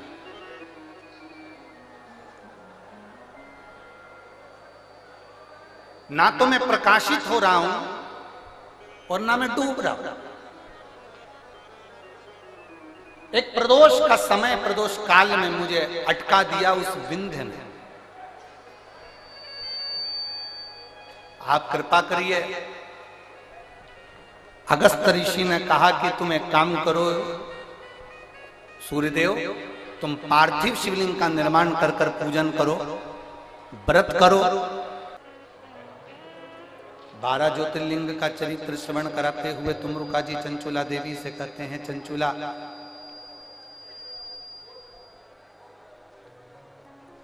प्रथम सोमनाथ जी का वर्णन करते हुए कहा, चंद्र को काया का रोग हो गया था जिसको देवादिदेव महादेव ने मुक्त किया। दूसरा वर्णन आता है मल्लिकार्जुन का, कार्तिकेय बाबा रुष्ट होकर चले जाते हैं। रुष्ट कार्तिकेय बाबा को मनाने के लिए शंकर पार्वती जी ने मनाया, तो भगवान षडानंद कार्तिकेय को मनाने के लिए पहुंचे तो मल्लिकार्जुन के रूप में पूजा। दूषण नाम के राक्षस का संहार कर कर भगवान शंकर महाकाल बनकर प्रकट हुए। बिंद नामक पर्वत के तप करने पर भगवान शंकर प्रकट होकर ओंकारेश्वर के रूप में विराजमान हो गए। नर नारायण के तप करने पर भगवान शंकर केदारेश्वर बनकर प्रकट हो जाते हैं। कुंभकर्ण की पत्नी करकटी, करकटी का पुत्र भीम, जो सारे यज्ञ अनुष्ठान दान पुण्य सब बंद करवा देता है, तो शंकर भगवान आकर उसका संहार करते हैं, तो भीमा शंकर बन जाते हैं। अगला वर्णन आया है काशी विश्वनाथ, मनु शत्रुपा ने तप कर कर भगवान शंकर को यहां पर विराजमान करा, विश्वनाथ के रूप में विराजित। फिर वर्णन आया है त्र्यंबकेश्वर, गौतम बाबा पर गौ हत्या का दोष लगता है, ब्रह्मा विष्णु महेश आकर एक लिंग के रूप में विराजमान होकर उनको दर्शन देते हैं और गौ हत्या के दोष से मुक्त करते हैं। अगला वर्णन आया है श्री वैद्यनाथ, रावण भगवान शंकर को लेकर जा रहा था, लघु शंका लगने पर संध्या वंदन करने के भाव से रुका, शिवलिंग नीचे रख दिया, उठा नहीं, वो वैद्यनाथ जी के रूप में विराजमान हो। अगला वर्णन है नागेश्वर, दारुक नाम के असुर का संहार कर कर भगवान नागेश्वर के रूप में विराजमान हुए।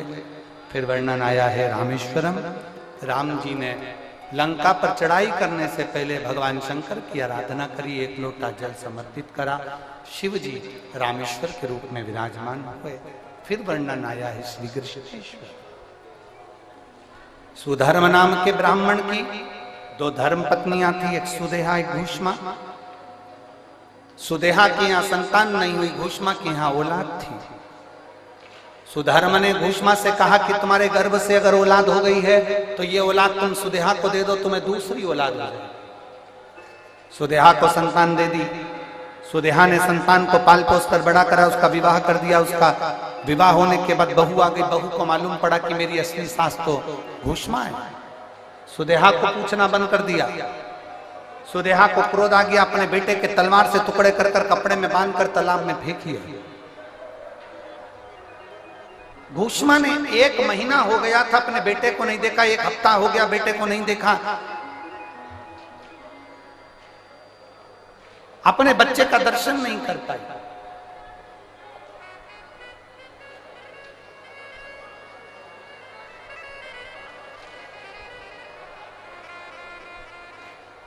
और जब अपने बच्चे का दर्शन नहीं कर पाई घूस मां, जब अपने बेटे का दर्शन नहीं करा घूस मां ने, तब पार्थिव शिवलिंग का पूजन कर कर विसर्जन कर रही है। और पार्थिव शिवलिंग का विसर्जन करते हुए उसके मन में आया मेरे बेटे का दर्शन हो। बाबा देवादिदेव महादेव ने उसके बेटे को, मरे हुए बेटे को वापिस जीवित करा और शिवजी कृष्णेश्वर महादेव के नाम से विख्यात। ये 12 ज्योतिर्लिंग का चरित्र जब तुमरुका जी कह रहे हैं, चंचुला देवी का पति बिंदुक प्रेत योनि से मुक्त हो जाता है, चंचुला खंड सौभाग्यवती होकर पति के धाम को चली जाती है। शिव महापुराण की कथा कहती है, भगवान देवादिदेव महादेव की यह 5 दिवसीय शिव कथा तुमरुका जी कहते हैं, देवादिदेव महादेव अपने मस्तक के बेलपत्र उतार कर शिव पोथी को समर्पित करते हैं। भगवान शंकर की यह पवित्र कथा श्री सुनील जी मूसेपुर, श्रीमती मंजू जी यादव, प्रेरणा स्त्रोत केंद्रीय मंत्री श्री राव इंद्रजीत सिंह जी, आरती सिंह राव जी द्वारा इनके मार्गदर्शन में सुनील जी मूसेपुर द्वारा जो एक कथा कराई जा रही थी, आज वह विराम की ओर जा रही है। देवादिदेव महादेव से प्रार्थना करिए,